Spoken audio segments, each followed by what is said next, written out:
사무엘하 20장 1절과 2절 그리고 뒤에 가서 14절부터 22절 이렇게 두 군데를 제가 읽고 말씀 나누도록 하겠습니다. 마침 거기에 불량배 하나가 있으니 그의 이름은 세바인데 베냐민 사람 비그리의 아들이었더라. 그가 나팔을 불며 이르되 우리는 다윗과 나눌 분깃이 없으며 이새의 아들에게서 받을 유산이 우리에게 없도다. 이스라엘에 각각 장막으로 돌아가라 하며 이에 온 이스라엘 사람들이 다윗 따르기를 그치고 올라가 비그리의 아들 세바를 따르나 유다 사람들은 그들의 왕과 합하여 요단에서 예루살렘까지 따릅니다. 14절 봅니다. 세바가 이스라엘 모든 지파 가운데 두루 다녀서 아벨과 벳마아가 베림 온 땅에 이르니 그 무리도 다 모여 그를 따르더라. 이에 그들이 벳마아가 아벨로 가서 세바를 애우고 그 성읍을 향한 지역 언덕 위에 도성을 쌓고 요압과 함께한 모든 백성이 성벽을 쳐서 헐고자 하더니 그 성읍에서 지혜로운 한 여인이 외쳐 이르되 들을지어다 들을지어다 청하건대 너희는 요압에게 이르기를 이리로 가까이 오라 내가 네게 말하려 하노라 한다 하라. 요압이 그 여인에게 가까이 가니 여인이 이르되 당신이 요압이니까 하니 대답하되 그러하다 하니 하니라. 여인이 그에게 이르되 여종의 말을 들으소서 하니 대답하되 내가 들으리라 하니라. 여인이 말하여 이르되 옛 사람들이 흔히 말하기를 아벨에게 가서 물을 것이라 하고 그 일을 끝내었나이다. 나는 이스라엘의 화평하고 충성된 자 중 하나이거늘 당신이 이스라엘 가운데 어머니 같은 성을 멸하고자 하시는도다. 어찌하여 당신이 여호와의 기업을 삼키고자 하시나이까 하니 요압이 대답하여 이르되 결단코 그렇지 아니하다. 결단코 그렇지 아니하다. 삼키거나 멸하거나 하리함이 아니니 그 일이 그러한 것이 아니니라. 에브라임 산지 사람 비그리 아들 그의 이름은 세바라 하는 자가 손을 들어 왕 다윗을 대적하였나니 너희가 그만 내어주면 내가 이 성벽에서 떠나가리다 하니라. 여인이 요압에게 이르되 그의 머리를 성벽에서 당신에게 내어 던지리라 하고 이 여인이 그의 지혜를 가지고 모든 백성에게 나아가며 그들이 비그리 아들 세바의 머리를 베어 요압에게 던지니라. 이 요압이 나팔을 불매 무리가 흩어져 성읍에서 물러나 각기 장막으로 돌아가고 요압은 예루살렘으로 돌아와 왕에게 나아가니라. 아멘. 오늘 20장에 보면 결국 10지파와 그리고 다윗을 따랐던 유다 지파가 어떻게 분란이 일어날 뻔했나, 또 다른 대전에 휩싸일 뻔했나, 그러다가 그 내란이 한 여인의 손에 의해서 조용히 그냥 한 사람의 목숨만 끝나서 마감된 사건이 등장합니다. 우리는 성경을 쭉 읽으면서 특별히 사사기에서도 여인들에 의해서 하나님께서 일하셨던 기록들을 보았습니다. 드보라 시대 사사였죠. 바락이라고 하는 사사가 있었지만 바락은 남자였고 드보라는 여자였지만 바락은 드보라를 의지하는 사사였습니다. 그리고 이 바락이 시스라라고 하는 적군의 대장을 죽이지 못하고 오히려 야엘이라고 하는 여인이 시스라가 그 장막에 와서 나 좀 피하고 내가 좀 쉬게 해달라고 할 때에 잠자고 있는 그 시스라의 이 관자놀이를 말뚝으로 쳐서 그를 죽인 사건이 있습니다. 한 여인이 전쟁을 끝내고 또 장군을 그렇게 처리한 사건이 사사기에 기록되어 있습니다. 뿐만 아니라 우리가 잘 알고 있는 기드온의 아들 아비멜렉이 자기가 왕이 되고자 할 때에 왕이 되면서 그것을 따르지 아니한 성읍을 치러간 그때에 성벽에서 맷돌을 던져서 그 사람을 죽인 그 사건이 있습니다. 여인이 행했던 사건입니다. 오늘도 여기에 보면은 한 여인이 등장합니다. 성경의 구석구석마다 중요한 순간마다 여인들이 등장해서 하나님의 나라의 귀한 일꾼으로 쓰임받는 것을 봅니다. 한나, 그렇게 쓰임받았던 사람입니다. 오늘 한 여인이 등장하는데 이 여인의 이름은 나오지 않습니다. 이 여인은 저 북단, 이스라엘이 남북으로 이렇게 길쭉 가다면 저 북단에 세바라고 하는 사람이 무리를 이끌고 와서 자기들의 도구로 삼으려고 했던 저 북단에 오늘 본문에는 아벨이라고 하는 성읍입니다. 이 성읍은 아마도 그 시대에 사람들에게 인정받은 성읍으로 우리가 볼 수 있습니다. 왜냐하면 어머니 같은 성이다. 그리고 사람들이 아벨이라는 이 성에 가서 물어봐라 라고 얘기한 걸 보면 인물들이 많이 배출된 성이라고 생각할 수 있습니다. 아마도 세바라는 사람이 이 성을 지목해서 여기에 자기들의 도읍지로 삼으려고 했던 것을 보면 이 성이 제법 크고 인구도 많고 또 인물도 많아서 충분히 다윗과 싸워서 승산이 있겠다고 생각한 아마 그런 도시였을 것입니다. 요압이 쭉 올라가서 토성을 쌓고 이 성을 에워쌌습니다. 상당히 긴 시간이죠. 토성을 쌓을 정도가 됐으니까. 그때 이 여인이 요압을 만나서 이렇게 얘기를 하고, 그리고 나서 오늘 본문의 맨 마지막 부분에 22절 우리가 읽은 내용 가운데 이런 내용이 등장합니다. 이에 여인이 그의 지혜를 가지고, 아주 단순한 한마디 말만 나옵니다. 이에 여인이 그의 지혜를 가지고 모든 백성에게 나아가매 그들이 비그리의 아들 세바의 머리를 베어 요압에게 던지니라. 뭐라고 했는지도 설명도 없습니다. 무슨 말을 했는지, 뭐라고 설명을 했는지, 어떻게 해서 백성이 설득을 당했는지 생각해 보십시오. 이스라엘의 장정들, 다윗과 유다 지파의 반대에서 기분 나빴던 사람들이 우르르 몰려왔습니다. 서슬이 시퍼렸습니다.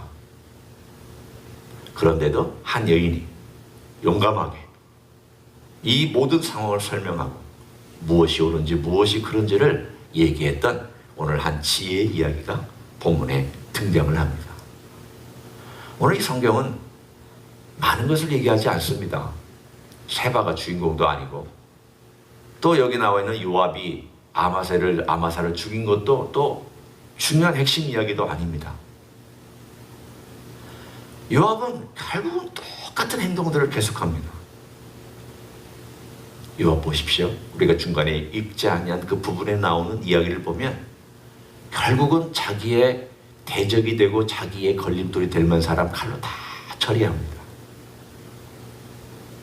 한편으로는 하나님께서 다윗 왕과의 칼이 떠나지 아니하는 이야기가 계속 나오는 이야기의 한 부분으로서 아마사도 죽습니다. 계속 전쟁과 칼이 떠나지 않습니다.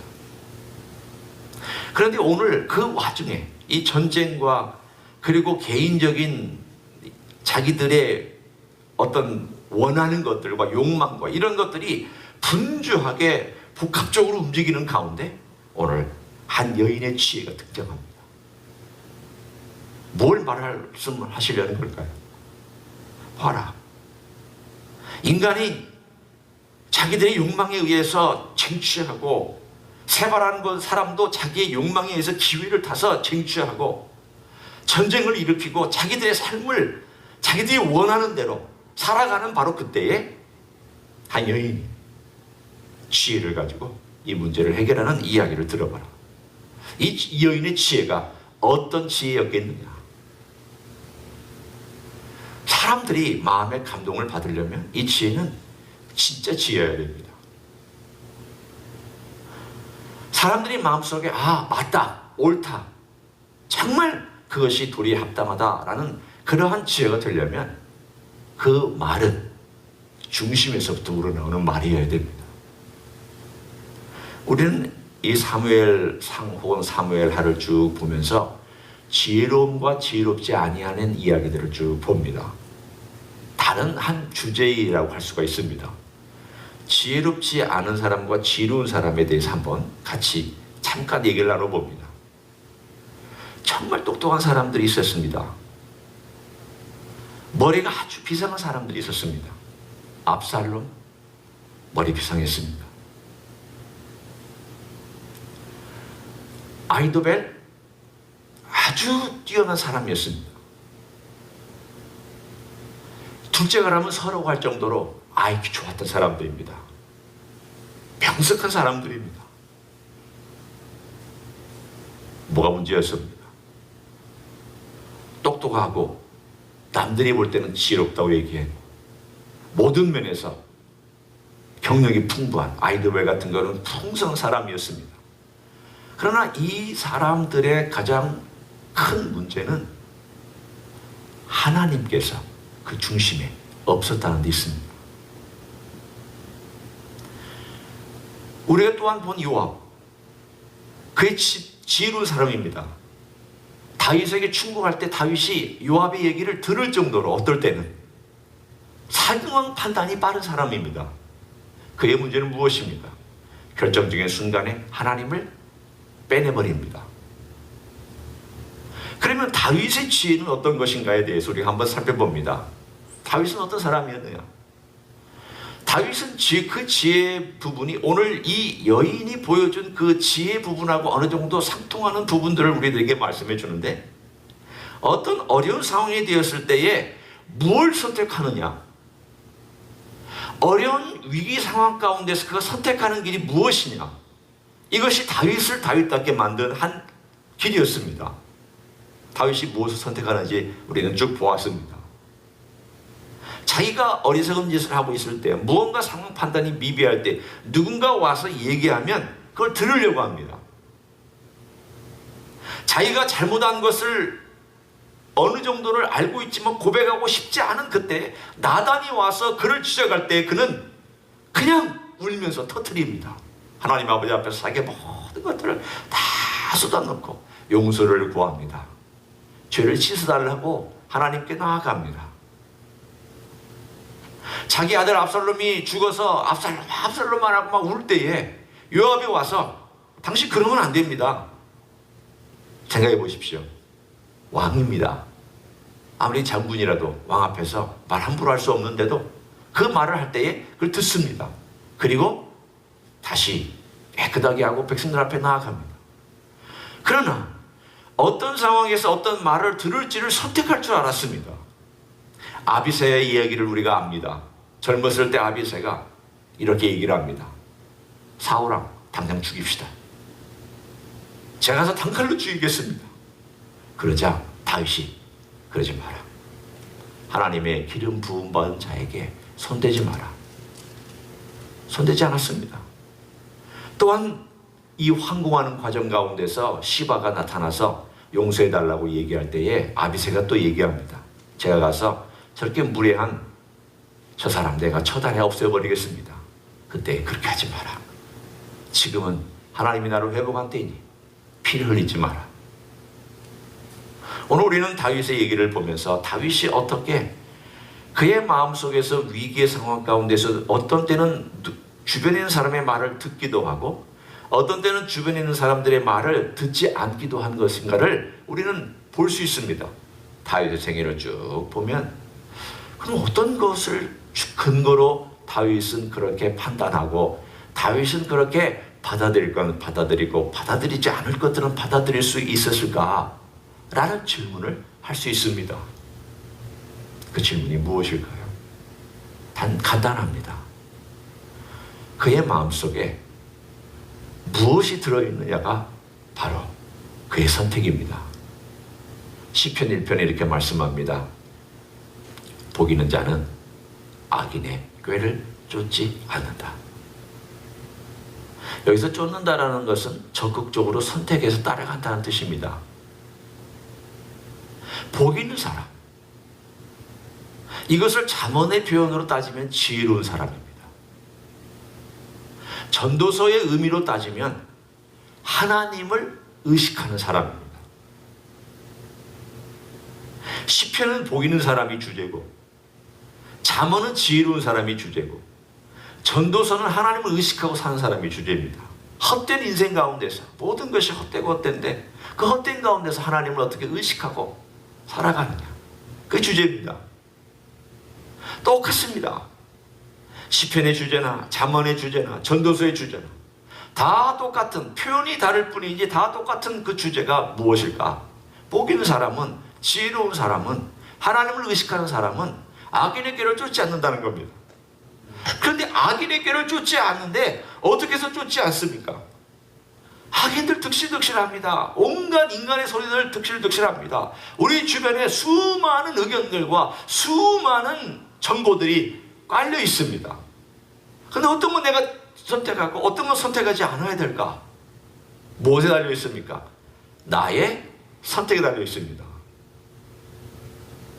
복 있는 사람은 악인이 아무리 꾀해도 따라가지 않습니다. 악인이라고 써붙이지 않았습니다. 나 악인이요? 라고 말하지 않습니다. 나 악한 일을 합니다. 라고 광고하지 않습니다. 그런데 그 사람이 악한 일이냐, 이게 하나님 보시기에 정말 옳지 않은 것이냐, 누가 판단해야 됩니까? 내가 판단해야 됩니다. 그럼 내가 그걸 판단하려면 내 속에 무엇으로 채워져 있어야 되겠습니까? 하나님으로 채워져 있어야 내가 무엇이 옳은지 무엇이 그런지를 판단할 수 있지 않겠습니까? 다윗의 얘기가 다시 돌아옵니다. 그리고 우리 얘기로 돌아옵니다. 다윗이 늘 하나님을 의지하고 의식하고, 전도서의 얘기처럼, 그리고 잠언의 얘기처럼 늘 하나님의 마음과 지혜를 가지고 생각하고, 시편의 얘기처럼 복이 있는 삶을 살아가는, 그래서 늘 여호와의 말씀을 묵상하는 자로다. 묵상한다는 말, 결국은 늘 하나님의 말씀 가운데 자기 삶을 넣고, 말씀이 자기 안에 들어오고, 말씀 가운데 자기의 삶을 비춰보고, 또 말씀이 자기 안에 들어와서 자기를 보게 하는 이러한 말씀으로 들어감과 말씀이 자기 안에 들어오는 이러한 모든 교차되는 삶을 다윗은 늘 마음속에 두고 살았던 사람입니다. 똑같습니다. 우리가 어떻게 살아야 악인의 꾀를 쫓지 않을까? 어떻게 하면 그것을 선택하며 살지 않을까? 악인이 문제일까요? 아닙니다. 죄인이 문제일까요? 아닙니다. 오만한 사람이 문제일까요? 아닙니다. 그런 사람들은 우리 주변에 많이 있습니다. 문제는 무엇일까요? 내가 어떤 선택을 하느냐, 내 안에 누가 계시느냐, 내 안에 누가 계시느냐. 그래서 주님께서 내가 너 안에, 내 말씀이 너 안에, 이 말씀을 하신 것은 늘 우리가 그 가운데 생명의 관계를 가지고 우리 주님을 의지하면서 살아갈 때 내가 주님으로, 주님의 말씀으로 충만해지면 우리의 선택하는 것은 자동적으로 주님이 기뻐하신 것을 선택하려고 내 손이 그쪽으로 가게 되어 있습니다. 오늘 하루도 우리가 이 지혜로움을 다시 한번 주님께 기도하며 나아가기를 원합니다. 주님, 오늘도 여러 사람들을 만날 것입니다. 또 여러 사람들하고 전화로나 또는 다양하게 대화할 것입니다. 주님, 저에게 우리 주님 제 안에 계셔서, 성령께서 제 안에서 역사하셔서 말씀이 제 안에서 오늘도 머물러서 이 말씀이 저로 하여금 주님이 원하시는 선택을 할 수 있도록 말씀에 작동할 수 있도록 도와주십시오. 말씀이 강하게 내 안에서 생명의 역사가 있도록 도와주십시오. 그러면 주님께서 여러분은 우리를 도와주셔서 주님이 기뻐하시는 선택들을 하며 걸어가게 만들어 주실 줄로 믿습니다. 그런 삶을 살아가시기를 예수님의 이름으로 간절히 축원합니다. 하나님 아버지 고맙습니다. 이 세상은 악인들로, 죄인들로, 오만한 자로 둘러싸여 있습니다. 아니, 심지어는 우리들 안에도 고집과 오만함이 있습니다. 그러나 복 있는 자는 그러한 것을 따라가지 아니하며, 그러한 자리에 있지 아니하며, 그 자리에 앉지 아니함을 믿고 감사합니다. 지혜로운 자는 하나님을 경외할 줄 아는 사람이며, 그 경외함을 매일 삶 속에서 주를 의지하는 법, 주의 말씀을 보고 말씀에 자기를 비춰보는 법을 배우는 사람인 줄로 믿습니다. 늘 주님을 의식하는 사람인 줄로 믿습니다. 주님, 오늘 하루도 복 있는 삶을 살아갈 수 있도록 축복하여 주시옵소서. 이제는 우리 구주 예수 그리스도의 은혜와 하나님 아버지의 극진하신 사랑과 성령 하나님 교통하심의 역사가 오늘도 성령님께서 주시는 지혜, 우리 주님의 지혜, 우리 하나님 아버지의 말씀의 지혜가 내 안에 충만하여져서 우리가 선택하는 것이 그 말씀에 주시는 힘과 능력에 의지하여 선택하는 것이 되기를 소원하고, 그렇게 살아가기를 원하는 가정에서 예배드리는 종들 위해와 오늘 이 자리에 참여한 종들 위해와 주임들 희수교회 위해와 이민교회들과 한국교회들과 선교사님들 위해 이제로부터 영원히 함께 하실지어다. 아멘.